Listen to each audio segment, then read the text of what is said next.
প্রিয়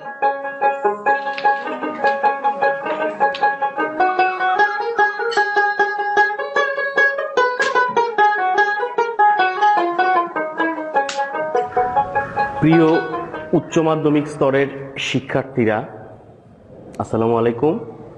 আশা করি তোমরা সবাই বাসায় অবস্থান করছো, ভালোই আছো। গুরুদয়াল সরকারি কলেজে তোমাদের স্বাগতম। আজ এমন হতে পারত যে তোমাদের নব্য পদচারণায় আমাদের ক্যাম্পাস মুখরিত।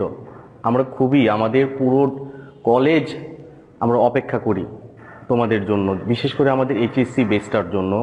আমরা খুব সাগ্রহে তোমাদের রিসিভ করি, চেষ্টা করি প্রত্যেকটা ডিপার্টমেন্ট থেকে ভালো সার্ভিস দেওয়ার জন্য। তো কোভিড-19 বা করোনা ভাইরাসের জন্য যে সৃষ্ট সংকট, এটার জন্য প্রাতিষ্ঠানিক পাঠদান কার্যক্রম অনেকদিন ধরেই ব্যাহত হচ্ছে, তোমরা জানো। তো ঘরে বসেও যেন তোমরা তোমাদের সমৃদ্ধ রাখতে পারো, তার জন্য গুরুদয়াল সরকারি কলেজের মান্যবর অধ্যক্ষ স্যার এই অনন্য আয়োজন তোমাদের জন্য করে আসছে অনেক দিন ধরে। তোমাদের যে ইমিডিয়েট সিনিয়র শিক্ষার্থীরা আছে, আমাদের স্নাতকোত্তর পর্যায়ের যে শিক্ষার্থীরা আছে, সবার জন্যই স্যার সুনিপুণভাবে এই অনন্য আয়োজন করে যাচ্ছে। তো তোমাদের অনলাইন ভিত্তিক পাঠদান কার্যক্রমে স্বাগতম। কিছু কথা না বললেই না, আসলে আমি ক্লাসে খুব অতিরিক্ত পড়ার বাহির অতিরিক্ত কথা খুব কমই বলে থাকি। তো যেহেতু তোমাদের সাথে আমার প্রথম ক্লাস, আমাকে একটু বলতে হবে কিছু প্রয়োজনীয় জিনিস। প্রথমে তোমাদের ধন্যবাদ জানাচ্ছি যে তোমরা অর্থনীতি বেছে নিয়ে এসো। যারা নেয়নি এটা তাদের ব্যাপার, তো তোমরা সঠিক কাজটি করেছো। আমি বলবো তোমরা অবশ্যই কথা বলবে তোমাদের সিনিয়র আপু বা ভাইয়াদের সাথে, যে অর্থনীতি নিলে ভার্সিটি ভর্তি থেকে ধরে অন্যান্য ক্ষেত্রে কি ধরনের সুযোগ, কি সুযোগ তোমাদের জন্য সৃষ্টি হবে। যারা আর্টস পড়বে তারা অর্থনীতি পড়বে না, এটা হয় না। এটা অনেক আমাদের অভিজ্ঞ স্যারদের কথা, মজা করেই বলুক আর যেভাবেই বলুক, এটা সত্য। অর্থনীতি পড়া উচিত, নতুবা অনেক বিশ্ববিদ্যালয়ের অনেক ইউনিটের ফর্ম তোমরা ভর্তি পরীক্ষার সময় উঠাতে পারবে না।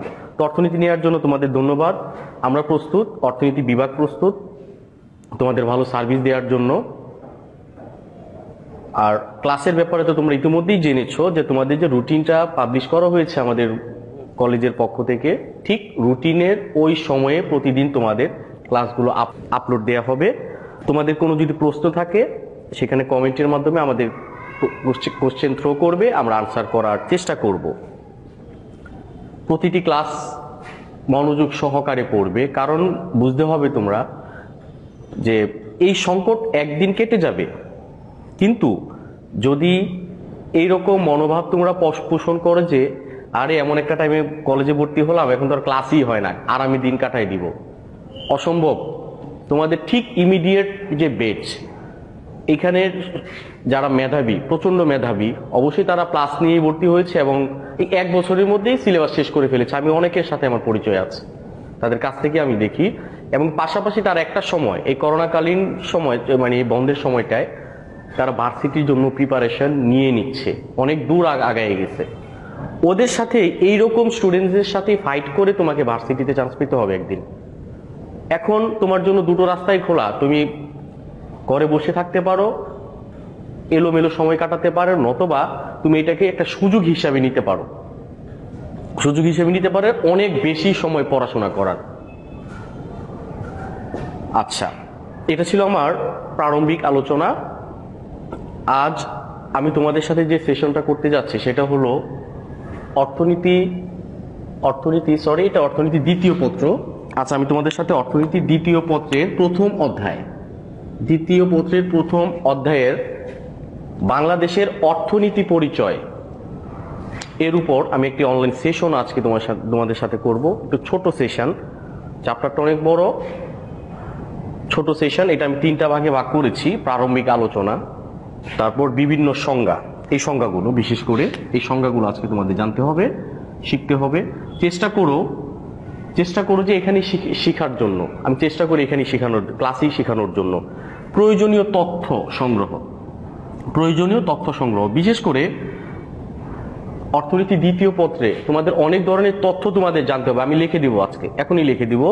অনেক ধরনের তথ্য জানতে হবে, বিশেষ করে এই তথ্যগুলোর উৎস হওয়া উচিত বাংলাদেশ ব্যুরো অফ স্ট্যাটিস্টিক্স বা বাংলাদেশ পরিসংখ্যান ব্যুরো। তারা যে তথ্যগুলো পাবলিশ করে থাকে অফিসিয়ালি, ইকোনমিক সার্ভে, অর্থনৈতিক একটা সমীক্ষা, যেটা আমরা অর্থনৈতিক সমীক্ষা ভিত্তিক হতে হবে। তারপর লেবার ফোর্স সার্ভে, এটা বল BLFS, Bangladesh labour force survey. এটা শুধুমাত্র আমাদের জনশক্তির উপর একটা সার্ভে করা হয়, জরিপ করা হয় এই তিনটা বিষয়ের উপর। প্রারম্ভিক আলোচনায় আমি তোমাদের বলতে চাই যে অর্থনীতিতে ভালো করা, কিভাবে ভালো করা যায়, কত দূর ভালো করা যায়। অর্থনীতিতে তোমাকে ভালো নাম্বারস পেতে হলে তোমাকে প্রাণ খুলে অর্থনীতি পড়তে হবে। আমি এটা প্রথমেই সাজেশন করি যে তোমাকে প্রাণ খুলে পড়তে হবে। Don't asked by anybody. অনেকে বলে যে অর্থনীতি খুব কঠিন, এই সেই, এটা বলে তারা নিজেরা অর্থনীতি নেয় না, যারা নেয় তাদের ঘাবড়ে ফেলে। এটা উচিত না। দেখা যায় যে যারা ঘাবড়ে যায়, প্রথমে ভয় পায়, ভয়ে ভয়ে পড়াশোনা করে, তারাই প্লাস পায় শেষ পর্যন্ত। এটা না, তোমাকে প্রাণ খুলে অর্থনীতি পড়তে হবে। তারপর প্রথম পত্রের জন্য তোমাকে ম্যাথমেটিক্যাল ক্যালকুলেশন, ছোট ছোট কিছু ম্যাথমেটিক্যাল ক্যালকুলেশন আছে, অষ্টম চ্যাপ্টার, আমাদের তৃতীয় চ্যাপ্টার, দ্বিতীয় চ্যাপ্টার কিছু অঙ্ক আছে, মূলধন চ্যাপ্টারের কিছু অঙ্ক আছে, ছোটখাটো কিছু অঙ্ক আছে, প্রায় 5 থেকে 6টা চ্যাপ্টারে, খুবই ছোট ছোট অঙ্ক। এই অঙ্কগুলো তোমাকে টেকনিক্যালি তোমাকে খুব ভালো করে আয়ত্ত করতে হবে। আমাদের ক্লাসে এগুলো আমরা পর্যায়ক্রমে আলোচনা করে যাব। আমি তোমাকে বলতে যাচ্ছি যে কিছু অঙ্ক জানতে হবে, কিছু অঙ্ক করতে হবে, এবং অঙ্ক দেখে ভয় পাওয়া যাবে না। অনেকে আমার কাছে অবাক লাগে যে অঙ্কটা স্কিপ করে যায়, অথচ সেই চ্যাপ্টারগুলো তো অঙ্ক স্কিপ করে যাওয়ার কোনো সুযোগই নেই। তোমরা যে ম্যাট্রিকে যেসব অঙ্ক করে আসছো বীজগণিত, এর চেয়ে সহজ অঙ্ক এগুলো। তুমি অঙ্কটা করবা, অঙ্কটা করলে তুমি পারবা। বোর্ডে এই স্টাইলের যে কোনো অঙ্ক আসুক, তুমি 3-এ 3 পাবা, এই মেন্টালিটি, বা 3-এ 3 বা 4-এ 4 পাবা উচ্চতর প্রয়োগ অংশে। এই মেন্টালিটিটা তোমাকে ফার্স্ট টাইমে মাথার মধ্যে তোমার পুশ করে নিতে হবে, অঙ্ক করতে হবে। তারপর আমি দেখেছি যে কারণে স্টুডেন্টসরা অর্থনীতি নেয় না, এটার আরেকটা কারণ হলো যে চিত্র বেশি। প্রথম পত্র এবং দ্বিতীয় পত্রে প্রায় 3 থেকে 4টা চ্যাপ্টার বাদে সবগুলো চ্যাপ্টারই মোটামুটি চিত্র আছে। প্রথম পত্রের শুধু মূলধন চ্যাপ্টারটা ছাড়া অন্যান্য চ্যাপ্টারগুলোতে চিত্র আছে। সেকেন্ড পেপারে 3-4টা চ্যাপ্টারে চিত্র আছে, পাই চিত্র আছে, তারপর জনসংখ্যা চ্যাপ্টারের চিত্র আছে। এগুলো ক্রমান্বয়ে তোমাদের দেখাবো আমরা। মুদ্রাস্ফীতি চ্যাপ্টারের চিত্র আছে। চিত্র দেখে ভয় পাওয়া যাবে না। চিত্র অঙ্কনের উপর বিশেষভাবে তোমাকে চর্চিত হতে হবে, চর্চা করে চর্চিত হতে হবে, যথেষ্ট চর্চিত হতে হবে। এবং সেটা অবশ্যই আমাদের তোমরা সাথে থাকবা, আমরা দেখাবো। আমি যখন প্রথম পত্রের ক্লাসে ঢুকে পড়বো, আমি অর্থনীতির বেসিক এবং চিত্র নিয়ে আমি 2টো সেশন করব, যেটা আমি তোমাদের ইমিডিয়েট সিনিয়রদের সাথে করে ফেলেছি। এবং এটা আমি সগর্বেই বলি, ওরা প্রথম পত্রের যে কোনো বোর্ডের যে কোনো চিত্র তারা অনায়াসে আঁকতে পারে। এভাবে না প্রত্যেক চ্যাপ্টারের জন্য আলাদা করে তোমার পরিশ্রম করবা, চিত্রের জন্য এই করবে, এরকম না। চিত্র আঁকার কিছু মৌলিক তোমার জ্ঞান প্রয়োজন হবে। ইনশাল্লাহ আমাদের সাথে থাকবো, আমরা এগুলো দেখাবো। তারপর হলো যে কিভাবে অর্থনীতিতে ভালো করা যায়, সেটা দ্বিতীয় পত্রের জন্য একটা স্পেশাল একটা ইনস্ট্রাকশন হলো তোমাকে আপ টু ডেট থাকতে হবে। আমি তোমাকে প্রশ্ন করলাম, বাংলাদেশের এই মুহূর্তে মাথা পিছু আয় কত জানা আছে? তুমি যদি সেই 1200 আর 1300-তে পড়ে থাকো, তাহলে কিন্তু তুমি অনেক পেছনে পড়ে আছো। 1940 ইউএস ডলার এই মুহূর্তে বাংলাদেশের মাথা পিছু আয়। আমি কিন্তু এখন আলোচনায় যাই নাই, কারণ আমি এখনো মূল আলোচনায় যাই নাই। আমি যদি তোমাকে জিজ্ঞেস করি এই মুহূর্তে বাংলাদেশের মুদ্রাস্ফীতির হার কত, তোমাকে জানতে হবে। এগুলো একেবারেই ইজি। তুমি বাংলাদেশ ইকোনমিক সার্ভে বা বাংলাদেশ অর্থনৈতিক সমীক্ষা লিখে যদি তুমি গুগলে সার্চ দাও, একেবারেই তোমার পরপর চলে আসবে। দ্বিতীয় পত্রে ভালো করার জন্য তোমাকে আপ টু ডেট থাকতে হবে, প্রয়োজনীয় তথ্য তোমাকে রাখতে হবে। মানে ম্যাক্সিমাম 50টা তোমার তথ্য তোমাকে মাথায় রাখতে হবে। খুব ইজি। আমি করে দিব এগুলো, আমি পরে আজকেই করে দিব, চেষ্টা করব। তারপর হলো দ্বিতীয় পত্রের যে অধ্যায়গুলো আছে, এই অধ্যায়গুলোর উপর সরকারের অবদান তোমাকে শিখতে হবে। আমাদের কৃষি অর্থনীতি একটা অধ্যায় আছে, এখানে একটা উদ্দীপক দেয়া থাকবে। এই উদ্দীপকের আলোকে তুমি প্রয়োগ অংশটা আনসার করে ফেলছো। উচ্চতর দক্ষতা অংশে হয়তোবা বলতে পারে যে এই উক্ত খাতের উন্নয়নে সরকারের ভূমিকা আলোচনা করো। শিল্প খাতের একটা প্রশ্ন আসলো, উচ্চতর প্রয়োগ অংশে সরাসরি চলে আসে যে সরকারের ভূমিকা আলোচনা করো। বা তুমি পরিকল্পনা চ্যাপ্টারটা পড়ছো, আমরা এখন সপ্তম পরিকল্পনার অধীনে আমরা আছি। এখন তোমাকে সপ্তম পঞ্চবার্ষিকী পরিকল্পনার উপর তোমার কোনো কোশ্চেন আসতে পারে।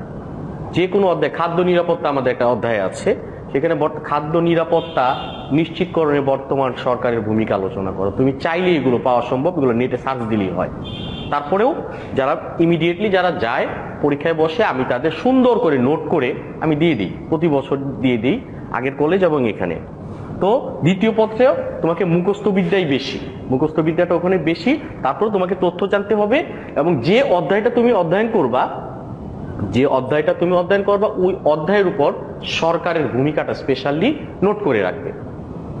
অবশ্যই প্লাস আসবে। এখন আরেকটা আমার একটা কথা ছিল যে অর্থনীতিতে কিভাবে ভালো করা সম্ভব। তো এগুলো প্রথম পত্রের জন্য তোমাকে চিত্র আঁকার উপর দক্ষতা অর্জন করতে হবে। গাণিতিক বিশ্লেষণটা ভালো করে আয়ত্ত করতে হবে। সবচেয়ে বড় কথা, তোমাকে প্রাণ খুলে অর্থনীতিটা পড়তে হবে। ভয় পাওয়া যাবে না, কারো কথায় ডাইভার্ট হওয়া যাবে না।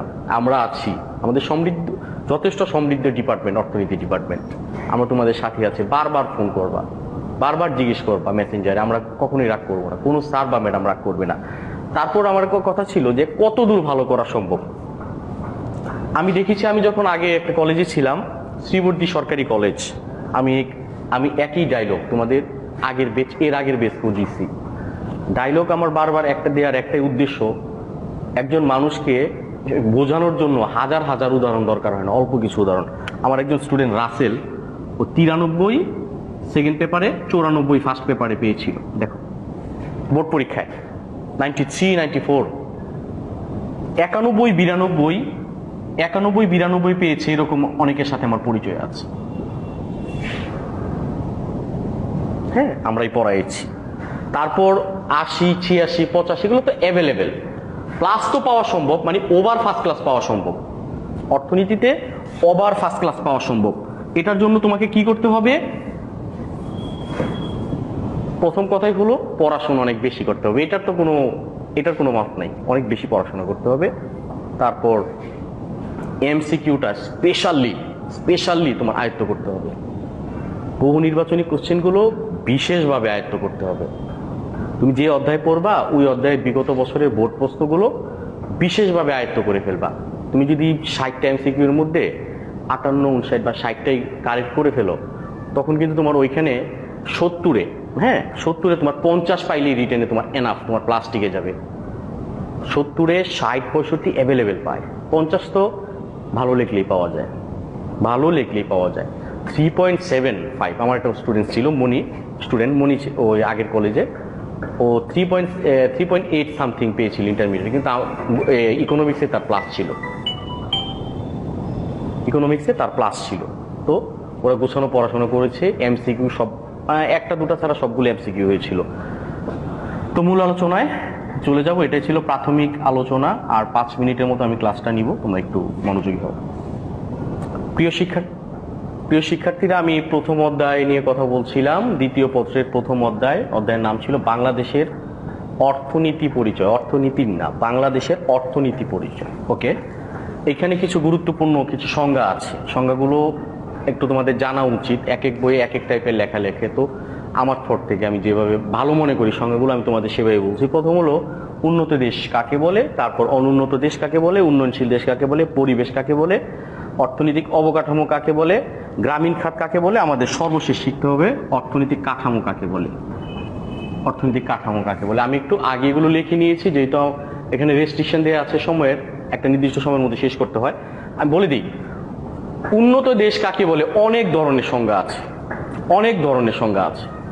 এর মধ্যে একটা সংজ্ঞা হলো যে মাথাপিছু আয়ের ভিত্তিতে যে দেশের জনগণের মাথাপিছু আয় 12,745 ইউএস ডলারের বেশি, এই দেশগুলোকে আমরা উচ্চ আয়ের দেশ বলি, এবং একই সাথে তারা উন্নত দেশ।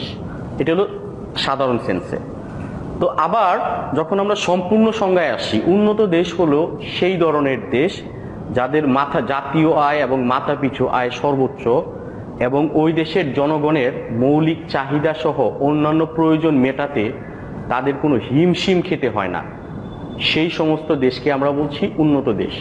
তুমি যদি আরো বড় করে সংজ্ঞা দিতে চাও, উন্নত দেশ হলো সেই সকল শিল্প উন্নত দেশ যাদের অধিকাংশ শ্রমিক শিল্প খাতে নিয়োজিত আছে, মাথাপিছু আয় সর্বোচ্চ, মৌলিক চাহিদা পূরণে তাদের কোনো বেগ পেতে হয় না এবং তাদের অর্থনীতিকে আর কোনো উচ্চ আসনে নেওয়া সম্ভব হয় না। খেয়াল করি উন্নত দেশ বিশ্বের মধ্যে কোনগুলো? যুক্তরাজ্য, যুক্তরাষ্ট্র, কানাডা, ঠিক আছে, জাপান এবং ইউরোপের অধিকাংশ দেশ, লুক্সেমবার্গ, নরওয়ে, আয়ারল্যান্ড, ফিনল্যান্ড। কেন বলছি যে তাদের পক্ষে আর কোনো উচ্চতর কোনো অ্যাচিভমেন্ট তাদের পক্ষে সম্ভব না। ধরি একটি দেশের মোট জনসংখ্যার 95% কর্মরত আছে, তার মানে কোনো না কোনো কাজে আছে, তাহলে বেকারত্বের হার কত? 5%। তুমি মনে রাখবে একটা দেশের 100 জন মানুষের মধ্যে, 100 জন শ্রমিকের মধ্যে 100 জনকে কিন্তু চাকরি দেওয়া যায় না, বা তারা চাকরি করবে না, অনেকে করবে না চাকরি, অনেক আছে সে বসে খাবে, অনেকে স্বেচ্ছায় সন্ন্যাসী জীবনযাপন বেছে নেয়, হ্যাঁ, ববগুড়ে টাইপের। তো এখন যদি আমেরিকার শ্রমখাতের সে 95% লোক যদি কর্মজীবী হয়, তাহলে আমেরিকার পক্ষে আর কি উন্নয়ন, আর কি করা সম্ভব? তাদের চ্যালেঞ্জটা হলো যে এটাই ধরে রাখা। তো উন্নত দেশ হলো তারাই যারা উন্নয়নের সর্বোচ্চ শিখরে আছে এবং যাদের মূল চ্যালেঞ্জ হলো ওই পজিশনটা ধরে রাখা। ধরি আমেরিকায় চরম দারিদ্রতার হার 2%, বাংলাদেশে এটা 14% মেবি এই মুহূর্তে। তো এর নিচে আর তুমি কি কমাবা? অনেক মানুষই আছে পার্থিব জীবন সম্পর্কে খুব বেশি উদাসীন, তারা কি গরিব না ধনী এত কিছু তাদের আসে যায় না।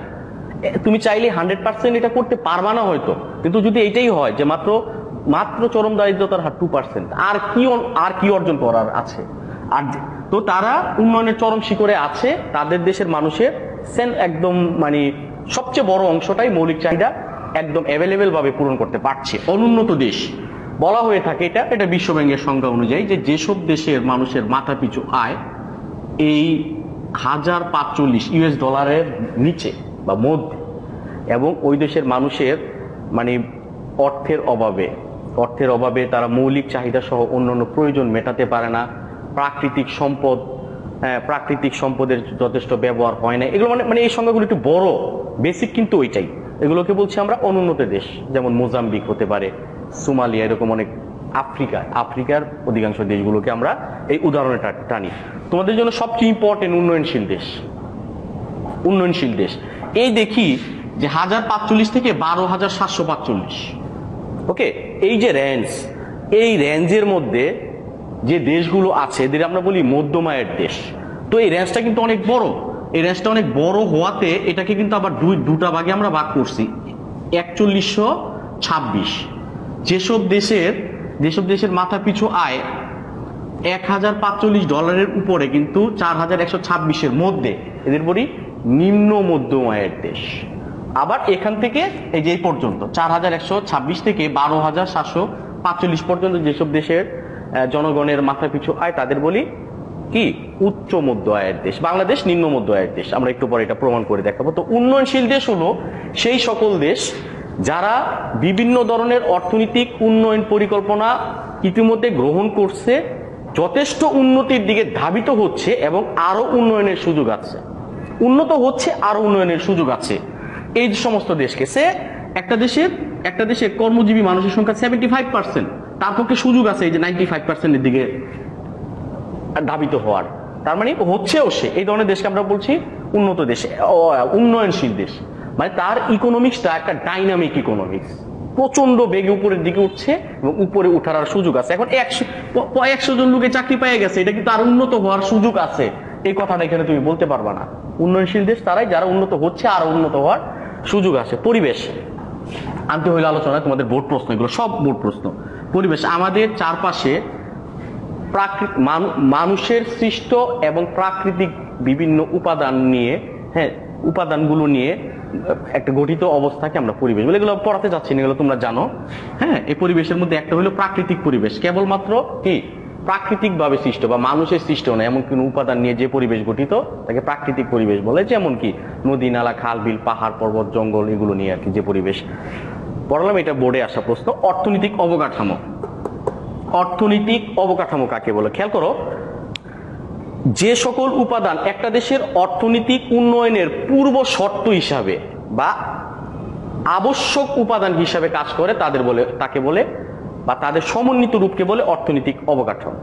একটা দেশের অর্থনৈতিক উন্নয়নের জন্য যে উপাদানগুলো আবশ্যক বা যে উপাদানগুলো ছাড়া অর্থনৈতিক উন্নয়ন সম্ভব নয় তাদের বলছে আমরা অর্থনৈতিক উন্নয়ন। যেমন স্থলপথের অবস্থা, জলপথের অবস্থা, আকাশপথের অবস্থা, বা তারপর হতে পারে শক্তি এবং সম্পদের অবস্থা, যেমন বিদ্যুৎ ও পারমাণবিক শক্তি। হ্যাঁ, তারপর হলো তথ্য ও প্রযুক্তিক অবস্থা, হ্যাঁ মানে টেলিযোগাযোগ সেক্টরটা। তো এগুলো ছাড়া অর্থনৈতিক উন্নয়ন কখনোই সম্ভব না। তো এগুলোকে বলছি আমরা, হ্যাঁ এগুলো বলছি একবারে এদের সমন্বিত রূপকে বলছি অর্থনৈতিক অবকাঠামো। গ্রামীণ খাত, একটু আসি তোমাদের। অর্থনীতিতে খাত হলো 3 ধরনের, একটু মুখস্থ রাখো প্লিজ, এটা মুখস্থ রাখতেই হবে। অর্থনীতিতে খাত হলো, মূলত আমরা খাতটাকে আমরা 3 ভাগে ভাগ করি। আমি যদি এটা পরের ক্লাসে নিতাম, একটা হলো উৎপাদন ভিত্তিক খাত। উৎপাদন ভিত্তিক খাত, উৎপাদন ভিত্তিক খাতটা আবার 3 প্রকার: কৃষি, শিল্প, সেবা, উৎপাদন ভিত্তিক খাত। আরেকটা হলো তোমার মালিকানা ভিত্তিক খাত। এটা সরাসরি 2 ভাগে বিভক্ত, সরকারি, বেসরকারি। ওকে, তারপরে আরেকটা খাত হলো অঞ্চল ভিত্তিক খাত। অঞ্চল ভিত্তিক খাতটা আবার 2 প্রকার, শহুরে, এটাকে বলে আরবান, ইংলিশে বলে শহুরেটা আরবান, আরেকটা হলো গ্রামীণ, গ্রামীণ খাত। গ্রামীণটাকে বলে রুরাল। আরবান ইকোনমিক্স বা আরবান সেক্টর, রুরাল সেক্টর, তারপর গভর্নমেন্ট, নন গভর্নমেন্ট। এটা হলো মালিকানা ভিত্তিক খাত, এটা অঞ্চল ভিত্তিক খাত। উৎপাদন ভিত্তিক খাত 3 প্রকার: কৃষি, শিল্প, সেবা। কৃষির আবার উপখাত 4 ভাগে বিভক্ত, এগুলো সব ক্লাসে আমি পরে আলোচনা করবো। কৃষি অর্থনীতি আমাদের আছে, এগুলো সবগুলো কিন্তু বোর্ডে আসা প্রশ্ন। অর্থনীতির উৎপাদন ভিত্তিক খাত প্রকার কত প্রকার, কৃষির উপখাত কয়টা, এই খাতগুলোকে আবার যে বিভিন্ন ভাগে ভাগ করে এগুলো সাব সেক্টর বলে, উপখাত বলে। এটা এই বছর প্রশ্নে আসছে, বোর্ড প্রশ্নে আসছে, এটা আমরা পরে আলোচনা করব। তো এই অঞ্চল ভিত্তিক খাতের মধ্যে একটা হলো গ্রামীণ খাত, যে গ্রামে অবস্থিত বিভিন্ন ব্যক্তি এবং প্রতিষ্ঠানের অর্থনৈতিক কার্যক্রমকে, হ্যাঁ অর্থনীতি যে শাখায় আলোচনা করা হয় তাকে বলে গ্রামীণ খাত। কি আলোচনা সেগুলো? ধরো, গ্রামে অবস্থিত বিভিন্ন ক্ষুদ্র কুটির শিল্পের উৎপাদন কার্যক্রম, গ্রামে অবস্থিত কোনো ব্যক্তি, হ্যাঁ যারা মানে যে কোনো উৎপাদন কর্মকাণ্ড। এবার শস্য ফলন, মৎস্য চাষ, পোল্ট্রি খামার, রিক্সা চালানো, ভ্যান চালানো, গাড়ি চালানো, এক্সেট্রা সবকিছু। মোস্ট ইম্পর্টেন্ট সংজ্ঞা, এটার মাধ্যমেই হয়তো আমি আজকে ক্লাসটা শেষ করে দিব। আজকে আর তথ্যে যেতে পারলাম না, অর্থনৈতিক সমীক্ষায় আজকে আমি ঢুকতে পারলাম না। অর্থনৈতিক কাঠামো কাকে বলে? অনার্স পাস করে যাওয়ার পরেও এই সংজ্ঞাটা অনেকে পারে না। অর্থনৈতিক কাঠামো, এটা একাধিক বোর্ডে আসা প্রশ্ন গত বছর, আমরা একটু দেখে নিব। এক কথায়, একটা দেশের সামগ্রিক অর্থনীতির প্রতিছবিকে অর্থনৈতিক কাঠামো বলে। সামগ্রিক অর্থনীতির প্রতিছবিকে অর্থনৈতিক কাঠামো বলে। এই সংজ্ঞাটা অনেক বইয়ে আবার অনেকভাবে দেওয়া আছে। এক কথা একটাই, যে একটি দেশের বিভিন্ন খাতের গঠন, এই যে বিভিন্ন খাত কি, এই 3 প্রকার খাত। একটি দেশের বিভিন্ন অর্থনীতির বিভিন্ন খাতের গঠন, অর্থনৈতিক কাঠামোর বিস্তৃতি, অর্থনৈতিক ব্যবস্থার বিস্তৃতি। তোমরা প্রথম অধ্যায় স্যার পড়াচ্ছে বোধহয় অর্থনৈতিক ব্যবস্থা কাকে বলে। মানে একটা দেশ পুঁজিবাদী অর্থনীতি না সমাজতান্ত্রিক অর্থনীতি নাকি মানে কোন ধরনের অর্থনীতি আছে, এগুলোকে বিভাজনগুলোকে আমরা অর্থনৈতিক ব্যবস্থা বলছি। একটি দেশের বিভিন্ন খাতের গঠন, বিভিন্ন অর্থনৈতিক ব্যবস্থার বিস্তৃতি এবং অর্থনৈতিক উন্নয়নের ধরন ইত্যাদি বিভিন্ন অর্থনৈতিক কর্মকাণ্ডের সামগ্রিক প্রতিচ্ছবিকে অর্থনৈতিক কাঠামো বলে। এর বাইরে কি আর ইকোনমিক্স আর কি আলোচনা আছে? আর কিছু নাই। এর বিভিন্ন উন্নয়ন কর্মকাণ্ডের ধরনকে, এটা কিরকম জানো? বর্তমানে অর্থনৈতিক উন্নয়নের ধরনটা মূলত এক পেশি হয়ে গেছে। তুমি বলছো পঞ্চবার্ষিকী পরিকল্পনার মাধ্যমে বিশ্বের বিভিন্ন দেশ এখন উন্নয়ন পরিকল্পনা গ্রহণ করে থাকে। তো এক কথা, একটি দেশের সামগ্রিক অর্থনীতির প্রতিচ্ছবি, যে সে তার দেশে কি ধরনের অর্থ ব্যবস্থা বিদ্যমান আছে, তার দেশের অর্থনীতির বিভিন্ন খাতগুলো কিভাবে বিভাজিত আছে, উন্নয়ন পরিকল্পনা কিভাবে গৃহীত হচ্ছে, এই যে আলোচনাগুলো তার একেবারে একটা রিফ্লেকশন বা একটা সামারিকে আমি বলছি অর্থনৈতিক কাঠামো। গ্রামে অবস্থিত ব্যক্তি এবং প্রতিষ্ঠানের অর্থনৈতিক কর্মকাণ্ডকে গ্রামীণ খাত বলে। অর্থনৈতিক অবকাঠামো হলো এমন কতগুলো উপাদান যা ছাড়া একটি দেশের অর্থনীতির উন্নয়ন কখনোই আমরা কল্পনা করতে পারি না। সো এই ছিল আমার খুব ছোট করে প্রথম ক্লাস। ইনশাল্লাহ আবার ফিরে আসবো। এরপর আমি তোমাদের পড়বো বাংলাদেশের অর্থনীতির বৈশিষ্ট্য এবং আরেকটা ক্লাস নিব হলো অর্থনৈতিক সমীক্ষার উপর। ভালো থাকবা এই প্রথম ক্লাসে। আজকে এই পর্যন্ত। Thank you.